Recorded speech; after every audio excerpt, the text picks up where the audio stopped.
So we cross oceans and continents. And now, Philippe, c'est à toi. Thank you. We have already begun to speak about India, so I will try to be short, and it's quite late for the moment. So today I will discuss the issues of hegemony linked to the relationship between content industries and technical infrastructures in the case of Indian audiovisual platforms. This communication is based on research conducted with Tristan MATTELART. And initially, we were interested in digital audiovisual platforms, and more particularly in subscription video on demand platform, SVOD. The objective was to study the transformation at work in the national audiovisual industries following the entry in the Indian market of new American audiovisual players specialized in platform and, of course, metrics. In particular, we wanted to know to what extent the lessons from dependency theory and linked to the situation of the audiovisual industries in the 1970s and 1980s were still valid in the present context.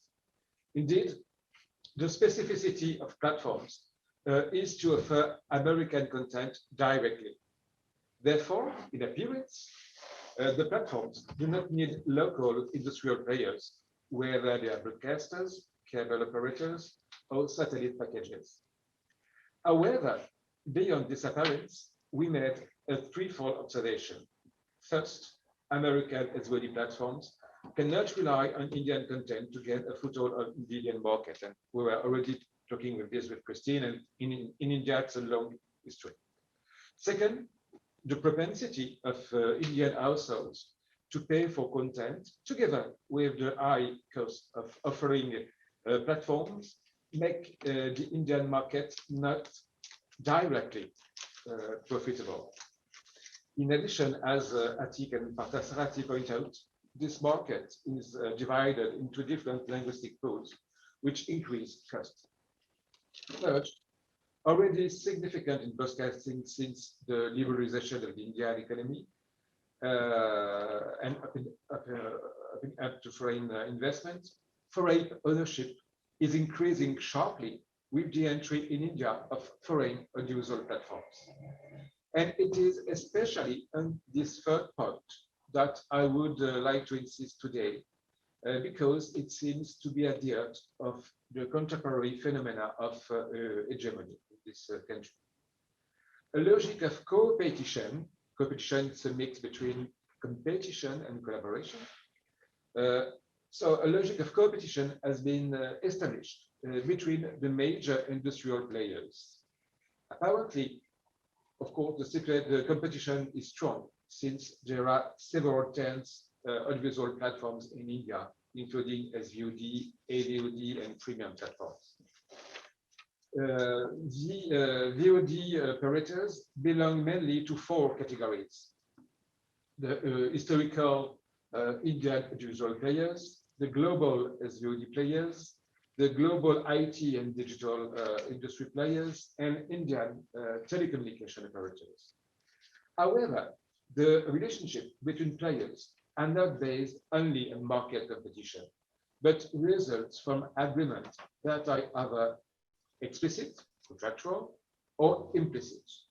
Alliances have been formed. The games between these different players are complex, and this relationship can also be unstable. These alliances lead to different levels of integration of stakeholder strategies. They may even include equity investment at significant levels. Players of very different size are involved, from the big IT players to small individual producers, and they are especially small in terms of market capitalization. So I would like here to share with you today various hypotheses that Tristan and I have proposed. And it is mainly hypothesis because we were obliged to stop our research because of the crisis, the health crisis. These alliances have three characteristics. They are transnational, cross-sectorial, and they raise complex political issues that intersect with industrial dynamics. First point, it is the transnational dimension. The various assets are thus provided by the stakeholder of each alliances according to their initial industrial trajectory. These assets can be subscribers, content, capacities and skill of transport, storage or processing of data, financial capital, or even a set of political and institutional relations in the territory. Bringing together all these strengths is necessary to build a viable SVOD platform offering. In India, this competition relationship take a specific turn, notably due to some of the specific characteristics of the Indian market. First, the still partial coverage in broadband networks, the huge pool of subscribers of the Indian telecommunication operators, and the centrality of mobile tools in the consumption of SVOD platforms. Thereby, Indian telecommunication operators are at the heart of these alliances and not the global players of SVOD, Netflix or Amazon, although, of course, they participate. Indeed, the local player, the Indian player, play an important role in ensuring the strategic power of these alliances. One of the most powerful alliances is built around Jio, which is the biggest mobile telecommunication operator in India. This player, in association with its parent company, Reliance Industries Limited, I will call it RIL, has many strengths. The main shareholder, RIL, is the largest Indian conglomerate and the only player capable of counting in terms of market capitalization in comparison to big American players. Jio is the Indian largest telecommunication operators with hundreds of millions of subscribers. I think that a few months ago, they had more than 400 million of subscribers. Of course, Jio owns extensive networks infrastructures, and its range of digital and cultural services is very broad.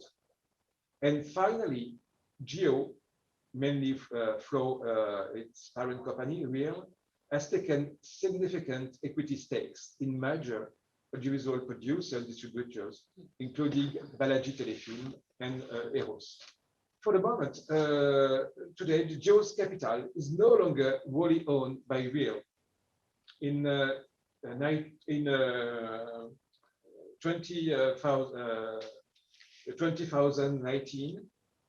2 years ago, RIL created Jio Plateformes, which is a holding company that owns the telecommunication operator Jio, as well as most of RIL's digital activity assets.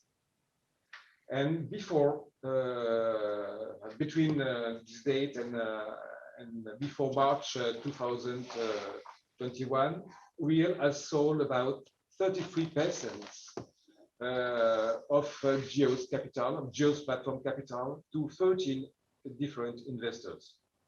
Foreign players, especially American and Arab, so now hold significant stakes in the capital of Jio Platforms. These stakeholders, these shareholders, can be financial players, but also GAFAs. Facebook is the biggest investors. Facebook has purchased 10% stake in Jio Platforms, and Google owns 7.7% stake. The role of Jio in India is in fact reinforced by this partnership with foreign players and foreign shareholders. It has allowed the company to reduce its debt. It also gave Jio the financial and technical means to develop and thus strengthen its role, its central role in the Indian digital economy. And it is this important foreign ownership seals industrial alliances.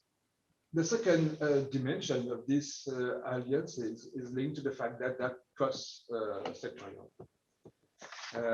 Indeed, they are not limited to offering an audiovisual content, unlike a player as Netflix. Thus, some of these individual offers aim to help their operators to take position or to reinforce in various segments of the digital economy, whether they are digital services, technical activities like telecommunication, cloud, or data production. In this perspective, these audiovisual offers are a gate to digital markets, which are much bigger markets than the audiovisual one. Audiovisual offerings can attract a large number of subscribers, while users' practices capture consumer data that can be used to provide them with offer services. Attic and Parsarati already questions the very nature of hegemony and the interdependency between economic sectors in the context of platform capitalism. As these two offers explain, in the case of media business, they are overlapping or multiple markets operating simultaneously. Such structures also applies in the case of video on demand business, integrating both audiovisual market with conventional content activities and external markets associated with sources of capital coming from outside audiovisual industries, especially from tech or electronic good markets. Therefore, this type of audiovisual offers are joint products offered at low cost or even for free. And you can understand why we were talking just a few minutes ago about the rate of profit that is going down in this industry, the audiovisual industry. Here again, geo plays a special role in the building synergies between telecommunication and audiovisual or cultural services and various digital services. In fact, investment in VOD service market for geo makes sense in relation to an overall strategy to position itself as a dominant player in telecommunication and in various digital markets. Beyond its own ecosystem, this synergy also goes for agreements made with other players, including GAFAs.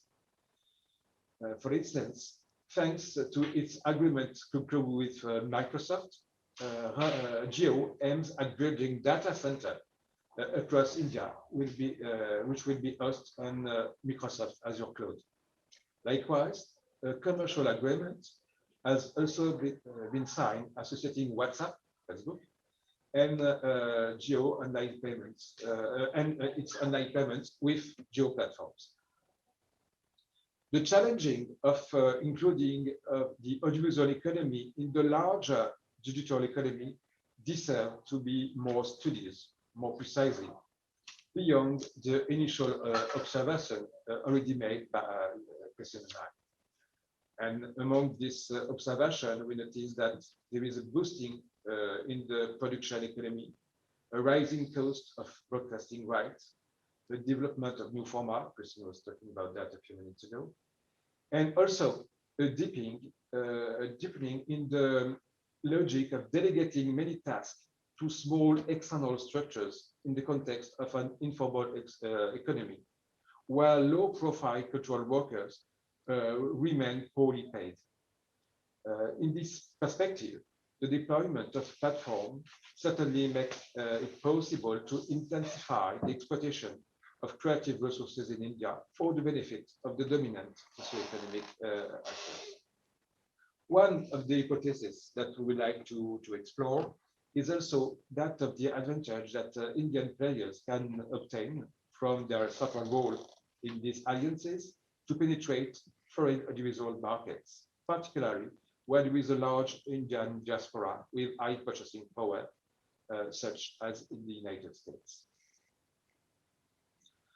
Alliances depend also, of course, are also dependent on political issues. Political issues, indeed, are not external to economic models, but on the contrary, they are at the heart of industrial dynamics. Officially, India encouraged a self-regulatory model that has been in favor of transnational players the years before.